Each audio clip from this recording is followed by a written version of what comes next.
عزو السلام تانا تقبلون نايزا يوتيوب channel تعزبتي كم يتصنحون نزقوان زدنيام زيناتات حيزلكم قريبا لخو نمكتالكم بخبر عدم كبرا سماعتي بركز بلو انا حبريتاتات نابيتو مستعانو اقدمو ملأختو يدما نوتيفيكيشن خبت حكم زيناتات بوان نخط كتاتلون نزا يوتيوب channel سبسكرايب بمقبار نايدول ملكت متواقع يترسعون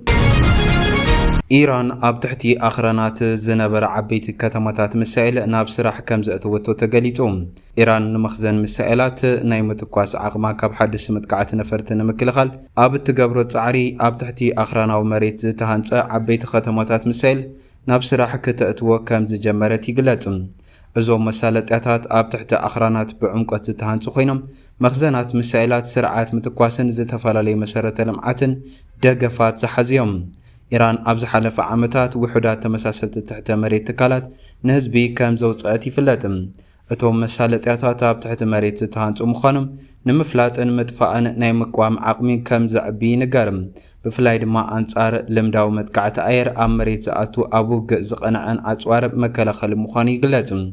يخون امبر كم تقدم حجز تفت او متقعتات زرعيو تحت مريت ركابو تكالات كام متقعتي ملو بملو نتس ايكونون ازي تكبر او خوينو زنقرلو سقومتي ايران حيلتات مسائلات ابستفلالي بوتاتات تبتاتن زخلات رح زيكونس كابزت عدل بوتاتات ناي متقواس عقما كتقصل زخلا خوينو ترخيبلوم بزي دما استراتيجي ايران تدغاغام متقعت نفرت كتتصاور توسخ عقم كم زهبايو ناتغلص ازركب زلوم ازغمتيلون كالو بريزيدنت امريكا دونالد جي ترامب نتي أبو أهجراو نقد ندالي عبي بتصحيح زلو استراتيجيكا أقدسنت زلون وشمت حرموز كمريت أمريكا كوج مدب كم زلو قليتهم ترامب نززبلة أبلونغ أيلاند نيويورك أبز تخيل بوليتيكا وسلفين نيران ملو بملو مسعرنايا وشمت حرموز كمريت أمريكا كوجيلهم كابز حليفو بسنكي أمونغو كلتين هجرا زلو كناتن وترن أمريكا بلعلي وشمت عرب ملعو قصصر كم زلوا كم اون كتقصلو مخانا وسيخو اوتو بريزيدانت قليتهم انتخونات بريزيدانت ازو سقمتي بمسارة اهقراو حقي بخمي كم زفتم زرزر مبرهاي هابن بخالي وقند ما ايران نتقلب مقوزار امريكا بمتحس بتزوبا ابزو حالفو نتفتات مراخب قدا عنكفاتات كتقبل ابت تقصلو لزلا اوان وسانة ترامب بتكبار كساب كندي ادمع كم زخون زاقيد نتصور ايكونن از خمسي لنكلو اب حانتين اللعلي كلتا 250 معالتات اب بحر زت انحتني امريكا نفاريت تشكم مركب زركبو اشحات ابالات سراويت حزرت مقبي مبلشاو مسمرات ماين سرعت فساسن كم انبورتو عدخامي قاطمام كم زولو تقليتهم از خونتات حقتا زوصو اكالات امريكا كم منيستر مكلخال بينتاغون مبري كحاتو زقدد كوينوم ابلع لمحدارات ترامب دمام بزعباتي مس ايران تاساسيرو زولو وتادراو وطري صقطي يفترالهم وتادراو زيناتات كم زحبرو قال كاب ابالات اتا يو اس اس ابراهام لينكن زتبهالت مركب كابتا مركبنا بحري بمصداف نفس قتلات نمفصام زفتنو كلون كلو سدرا بيتات دما بزعبا سنا امراو طعنا دكم كبيل سكفتو ام يغلصالهم يخون امبر صحافي مكل خال بيت هيكسيت بحموساب زهبقال اتي بزعبا خنتات اتا مركب زقربت صبصب فصيمو كاب حق زرحقي كبلنت يقولم اتا مركب ابز حلف حدار كاب كاليفورنيا تبقيسم ناب بحر دبوب تشاينا دحر مقنعام ابلكاتي تابل علي ايران متقعت قدم مكيالو نام اخلاي مبراق تلايخام اتي اب غنبوت كبقع تمديبو زنبره غعزو بترغاغامي كنا وحمص نحي فلاتم كساب حجد ما اتا مركب اتملسلو علت كوانت زي تحبر امريكا نزا مركب بي اس اس جورج واشنطن متكم تدالو كم زلا زغصو صبصابات يوصالو وكيل ستيت كونكتيكت سيناتور ريتشارد ناب هيكسيت ابز صحفو دبدابه ابتا 5000 حسابات زحازت مركب زلو صقمات زرزيرلهم از صقمات زي حصرت مسراوتاو قربات بكلاماي مبلشاو مسمرات ماين سرعات فساسن كمون من قلقال سنا امراوت انازه تقلليم بتوسخي ابسرار حدبدابه بزغاط اممقراصم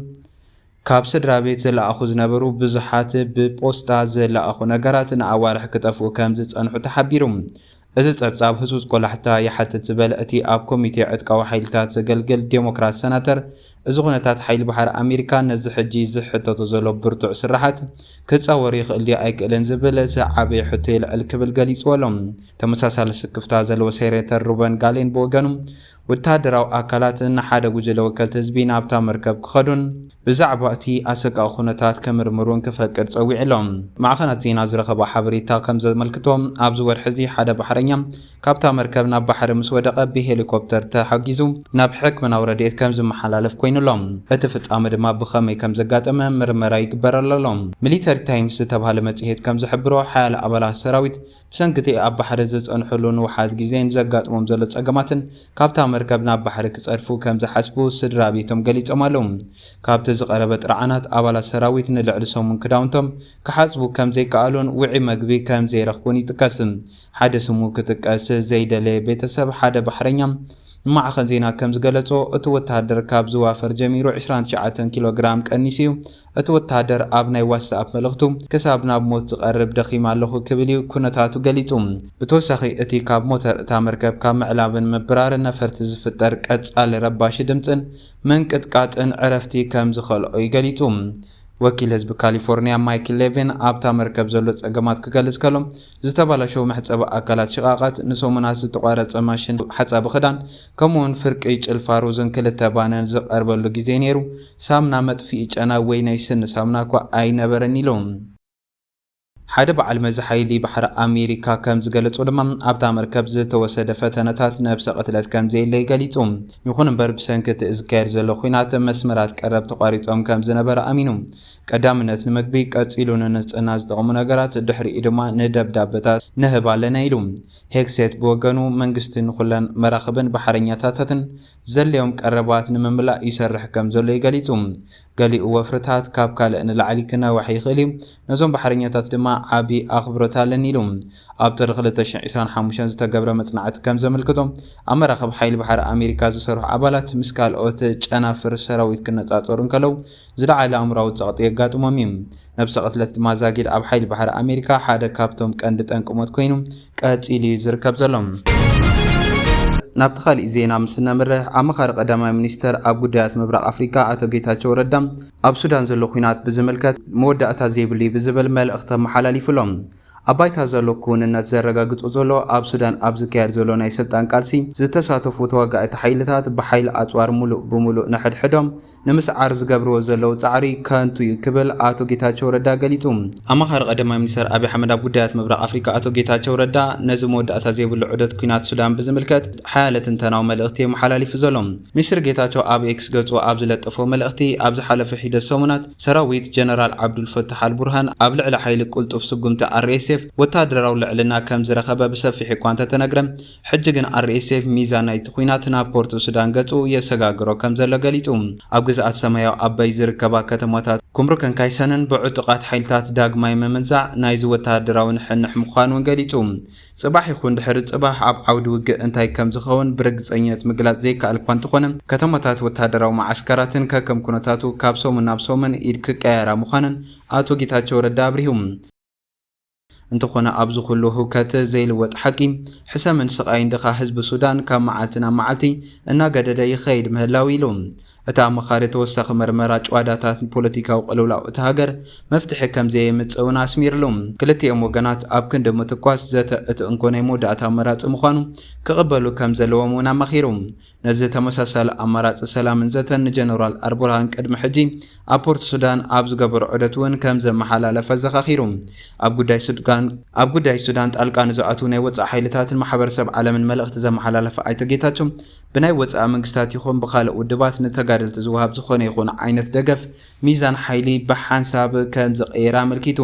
ስለዚ ሕያዋይን ርሕሩህን ህዝቢ ሱዳን እቲ ኣዝዩ ዝበጎን ዝግብኦን ሰላም ምእንቲ ክረክብ ማሕበረሰብ ዓለም ተሓላቒ ተዓዛቢ ምዃን ገዲፉ ብዝተዋደደ መንገዲ ክሰርሕ ኣለዎ ክብል ፀዊዕሎም። ናብቲ ካልእ ዜና ምስ ነምርሕ ህወሓትን ሻዕብያን ሓይልታት ክድዓትን ኣንጻር ሃገራዊ ረብሓን ኢትዮጵያን እዮም ክብል ጀነራል ፊልድ ማርሻል ብርሃኑ ጁላ ገሊጹ። ባንዳ ንኸብዱ ክመውት ከሎ ንሕና ንሉዓላውነት ሃገር ክንመውት ኢና ክብል እዩ ፊልድ ማርሻል ብርሃኑ ጁላ ገሊጹ ዘሎ። ሓላፊ ስታፍ ዕጡቃት ሓይልታት ፌደራል ፊልድ ማርሻል ብርሃኑ ጁላ ኣመዛዘሚ በጀት ዓመት 2018 ኣቆጻጽራ ገዝ ትእዛዝ ፍሉይ ስርሒታት ተረኺቡ መልእኽቲ መሓላሊፉሎም። ናይ ውግእ ማርሺ መቐያየሪ ሓይሊ ትእዛዝ ፍሉይ ስርሒታት ንሃገራዊ ስጋኣት ቁልጡፍ ምላሽ ዝህብን ስጋት ጸላእቲ ኣቐዲሙ ክቃለስ ዝኽእልን ቀንዲ ስትራቴጂካዊ ሓይሊ ምክልኻል ክብል ገሊጹሎም። እቲ ኣብ ትሕቲ ናይ ወፃኢ ስትራቴጂ እንተላይ ሕወሓትን ሻዕብያን ተሰሊፎም ንኢትዮጵያ ከዳኽሙ ዝፈተኑ ብጽንዓ ሰራዊትና ኣብ ኣየር ተሪፎም ኣለዎ ክብል እዩ ብርሃኑ ጁላ ገሊጹ ዘሎ። ሕወሓትን ሻዕብያን ሃገራዊ ረብሓ ኢትዮጵያ ጠሊሞም ሃገርና ኣፍ ደገ ባሕሪ ከም እትስእን ዝገበሩ ጠላማት ሓይልታት እዮም ዝበለ ብርሃኑ ጁላ ኢትዮጵያ ኣብ ትሕቲ ሓለዋ ጀጋኑ ደቃ ጉዕዞ ብልጽግና ልምዓትን ከተቕጽሉ እያ ክብል ተሰሚዑሎም። ትእዛዝ ፍሉይ ስርሒታት ኣብቲ ሃገር ሰላም ንምዕቃብን ንዝኾነ መጥቃዕቲ ብቁልጡፍ ምላሽ ንምሃብን ኣብ ልዑል ምድላው ከም ዘለዩ መልእኽቲ ኣመሓላሊፉ ዘሎ። እዚ ከምዚ ኢሉ እንከሎ ኣብ ወረዳ ራያ ቆቦ ሓደስቲ ናይ ውግእ ምዕባለታት ይረኣዩ ከም ዘለዉ ተገሊጹሎም። ሎሚ ንግሆ ኣብ ዞባ ሰሜን ወሎ ወረዳ ራያ ቆቦ ፍሉይ ቦታታት ዋልካ መንደርን ከባቢ ጮቤ በርን ሓይልታት ጽምዶን ዕጡቓት ፋኖን ሕወሓትን ኣብ ልዕሊ ሰራዊት ምክልኻል ኢትዮጵያ ሰፊሕ መጥቃዕቲ ከም ዝኸፈቱ ካብቲ ቦታ ዝተረኽበ ሓበሬታ እናገለጸ ይርከብ። እቲ ሎሚ ንግሆ ዝተጀመረ ሓለ ብኸቢድ ብረት ዝተሓገዘ ተኹሲ ኣብቲ ከባቢ ዓብዪ ስግኣት ፈጢሩ ዘሎ ኮይኑ ክልቲኦም ወገናት ኣብቲ ቦታ ተወሳኺ ሓይልታት እናኣከቡ ከም ዝርከቡ እዩ ዝግለጽ ዘሎ። እዚ ኣብ ዝኾነሉ እዋን ድማ ፖለቲከኛ ማርቲን ፕላውት መካናይዝድ ሓይሊ ናይ ሻዕብያ ናብ ራያ ይኣቱ ኣሎ ክብል እዩ ገሊጹ ዝርከብ ዘሎ። እምበር ከስ ክቡራት ተዓዘብቲ ነዚ እዋን ዘደልናይ ሓበሬታ ዝመስል ነይሩ። ብኻሊእ ዜና ክሳዕ ንራኸብ ሰላም።